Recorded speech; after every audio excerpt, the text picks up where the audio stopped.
दोस्तों, ये कहानी एक ऐसे लड़के की है जिसके पास ना कोई सहारा था, ना कोई परिवार और ना कोई सही दिशा। वो बिल्कुल अनाथ अकेला था, लेकिन उसके पास हिम्मत और सपने थे। अर्जुन ने अपने दम पर अपने सकलगढ़ गांव से 310 मील दूर मुंबई शहर तक का सफर करता है। भूख, थकान और बेघर होने का कठिनाइयों का सामना करता है। गाँव का एक साधारण लड़का जिसने अपनी जिंदगी के हर दर्द को अपनी ताकत बना लिया। जानिए अर्जुन की इस कहानी को जिसने दुनिया को दिखा दिया, हौसला हो तो कुछ भी मुमकिन है। तो चलिए शुरू करते हैं।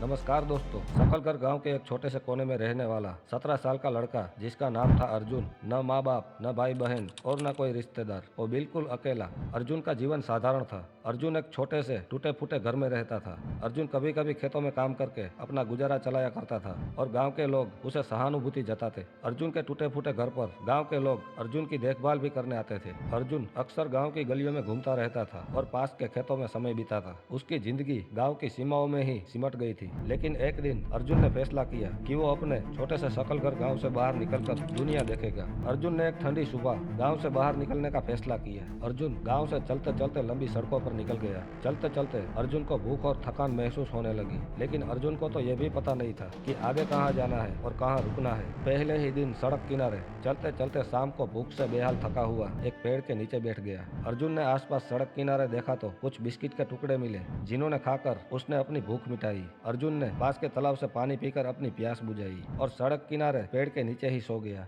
अगले दिन अर्जुन ने इसी तरह रास्ते में चलते हुए ही बिताए। अर्जुन सड़क पर जब भी किसी ढाबे के पास पहुंचता तो वहां लोगों से खाना भी मांग के खा लेता। अर्जुन ने अपना सफर यूं ही जारी रखा। रात बिताने के लिए किसी ढाबे के पास पेड़ों के नीचे सो जाता। अर्जुन का यह सफर आसान नहीं था, लेकिन उसके अंदर एक अद्भुत साहस था जिसने उसे आगे बढ़ने की ताकत दी। अर्जुन को सड़क पर चलते हुए कई बार भूखे पेट भी रहना पड़ा, लेकिन अर्जुन ने हार नहीं मानी। अर्जुन कभी कभी खेतों में लगे पेड़ों से फलों को तोड़कर खा लेता और कभी सड़क किनारे किसी से पानी भी मांग लेता। इसी तरह अर्जुन ने 18 दिनों में शहर का सफर तय कर लिया। वो गांव का लड़का जिसके पास न कोई साथी था और न कोई सहारा, अपने आत्मविश्वास और हिम्मत से आगे बढ़ता रहा और वो चलते चलते मुंबई शहर तक पहुंच गया। शहर पहुंचकर अर्जुन ने सोचा कि शायद यहाँ उसे कोई काम मिल जाएगा और पेट भरने के लिए खाना भी। उसकी आंखों में एक अलग ही चमक थी, लेकिन अर्जुन को शहर की तेज जिंदगी को देखकर उसे थोड़ी घबराहट भी हुई।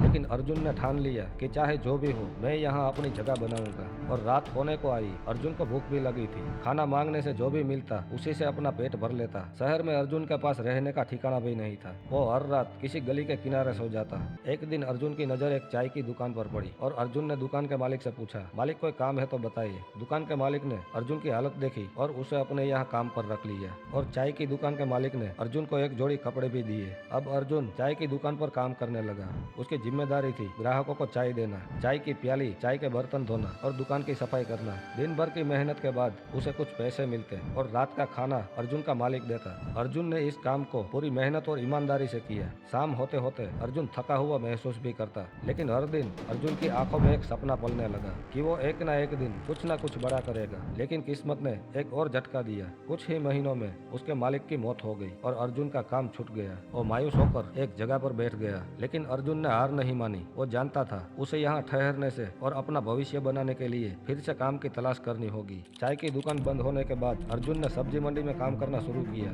यहाँ उसे सब्जियाँ उठा के अपनी जगह पर रखना, दुकानों में सजाना और ग्राहकों के लिए सब्जियाँ तोल कर देना, यही काम शारीरिक रूप से बहुत कठिन था। लेकिन अर्जुन ने हिम्मत नहीं हारी। वो सुबह से देर रात तक काम करता। दोपहर और शाम का खाना सब्जी मंडी के पास वाले होटल में खा लेता और रात को सब्जी मंडी में ही सो जाता। अर्जुन को काम करते हुए यहाँ 1 महीना हो चुका था। अर्जुन कभी कभी एक्स्ट्रा काम भी कर लिया करता था, जिससे उसे एक्स्ट्रा ज्यादा पैसा मिले। यही एक्स्ट्रा पैसे से अर्जुन ने अपने लिए एक जोड़ी कपड़े भी खरीदे और एक जोड़ी चप्पल भी खरीदा। एक दिन मंडी में दुकानदार ने अर्जुन की ईमानदारी और मेहनत देखकर उसे स्थायी काम पर रख लिया। अर्जुन का आत्मविश्वास बढ़ता गया। वो अपने कामों में निपुण हो गया और मंडी के लोग उसे पसंद करने लगे। एक दिन शहर का एक होटल का मालिक अपने होटल में काम करने वाले एक युवक के साथ सब्जी मंडी में आया सब्जी के पैसे देने। तभी होटल के मालिक ने अर्जुन को काम करते हुए देखा। सब्जी मंडी में काम करता अर्जुन इतना ईमानदार और इतना मेहनती था। उस होटल के मालिक ने अर्जुन से पूछा, क्या तुम मेरी होटल में काम करना चाहोगे? अर्जुन ने कहा, हाँ मालिक, मैं आपकी होटल में काम करने आऊंगा, अगर पैसे ज्यादा मिले तो। उस होटल के मालिक ने अर्जुन से कहा, ठीक है, कल से होटल पर काम पर आ जाना। अर्जुन ने मंडी का काम छोड़कर होटल में बर्तन धोने का काम शुरू कर दिया। होटल का काम और भी कठिन था। यहाँ उसे दिन रात बर्तन धोना, सफाई करना और कई बार छोटी मोटी रसोई के कामों में भी हाथ बटा लेता। लेकिन अर्जुन की मेहनत और लगन ने होटल के मालिक का दिल जीत लिया। होटल में काम करते हुए उसने कई चीजें सीखी, ग्राहक सेवा, सफाई और खाना पकाने की बारीकियां। अर्जुन के लिए ये एक नया अनुभव था और उसने इस मौके को पूरी तरह से निभाया। अर्जुन को होटल में धीरे धीरे तरक्की मिलने लगी। कुछ समय बाद होटल के मालिक ने अर्जुन को रसोई घर में काम सिखाने का मौका भी दिया। अर्जुन ने इस मौके को हाथों हाथ लिया और जल्द ही एक कुशल कुक के रूप में काम करने लगा। अर्जुन ने छोटी छोटी जिम्मेदारियों से शुरुआत की, लेकिन हर काम को पूरी मेहनत और ईमानदारी से निभाया। अब अर्जुन के पास न केवल एक स्थिर नौकरी थी, बल्कि एक ठिकाना भी था जहां वो हर रात चैन से सो सकता था। अर्जुन ने होटल में 2 साल काम करके थोड़े थोड़े पैसे जमा किए। धीरे धीरे अर्जुन ने अपने मन में एक सपना देखना शुरू किया, क्यों न मैं एक छोटी सी चाय की होटल खोलकर अपना खुद का धंधा शुरू करूं। लेकिन अर्जुन के पास ज्यादा पैसे नहीं थे, उसके पास साहस और आत्मविश्वास था। अर्जुन ने अपने कुछ दोस्तों और जान पहचान वालों से पैसे की मदद ली और एक छोटी सी चाय की दुकान शुरू की। अर्जुन ने अपनी पूरी मेहनत और सीखी हुई बातों को इस दुकान में झोंक दिया। अर्जुन की चाय की दुकान धीरे धीरे चलने लगी। उसने ग्राहकों के साथ अच्छा व्यवहार करना और स्वादिष्ट चाय बनाकर पिलाना। उसकी दुकान पर लोग आने लगे और अर्जुन का व्यवसाय बढ़ने लगा। अर्जुन ने करीब 4 साल बाद चाय के साथ साथ ढाबा भी शुरू कर दिया। अब अर्जुन की होटल में चाय और खाना भी मिल रहा था। अर्जुन की मेहनत रंग लाई और उसकी छोटी सी दुकान ने उसे एक स्थिर जीवन प्रदान किया। अर्जुन अब उस गांव के साधारण लड़के से एक सफल व्यक्ति बन चुका था। अर्जुन का सफर आसान नहीं था। गांव से निकलकर शहर तक का लंबा और कठिन सफर, भूखे पेट दिन रात मेहनत करना और हर मोड़ पर नई चुनौतियों का सामना करना। लेकिन अर्जुन ने कभी हार नहीं मानी। उसकी मेहनत, संघर्ष और आत्मविश्वास ने उसे इस मुकाम तक पहुंचाया। आज अर्जुन चाय की दुकान के साथ साथ ढाबा का भी मालिक था और अर्जुन की कहानी एक मिसाल बन गई।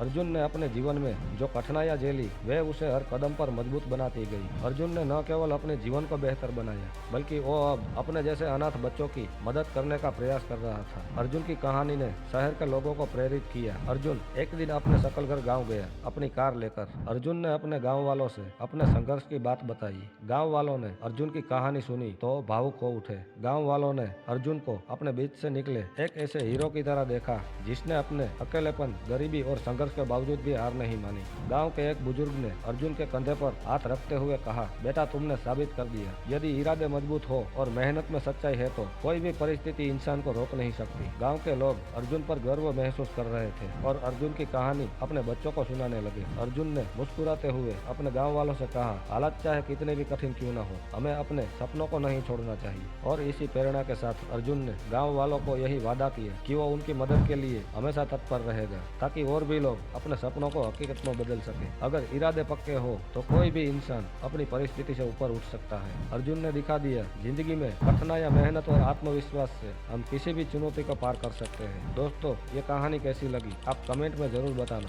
मेरे इस चैनल पर पहली बार आए हो तो चैनल को सब्सक्राइब करना ना भूलें और बेल आइकन पर भी क्लिक करें, ताकि ऐसी सच्ची कहानियाँ, प्रेरणादायक कहानियाँ, मोटिवेशनल कहानियाँ और मोटिवेशनल वीडियो के लिए नोटिफिकेशन आपको मिलता रहे। दोस्तों, वीडियो को लाइक करें और अपने दोस्तों के साथ शेयर करें। वीडियो पूरा देखने के लिए धन्यवाद। मिलते हैं अगले वीडियो में, तब तक के लिए जय हिंद, जय भारत।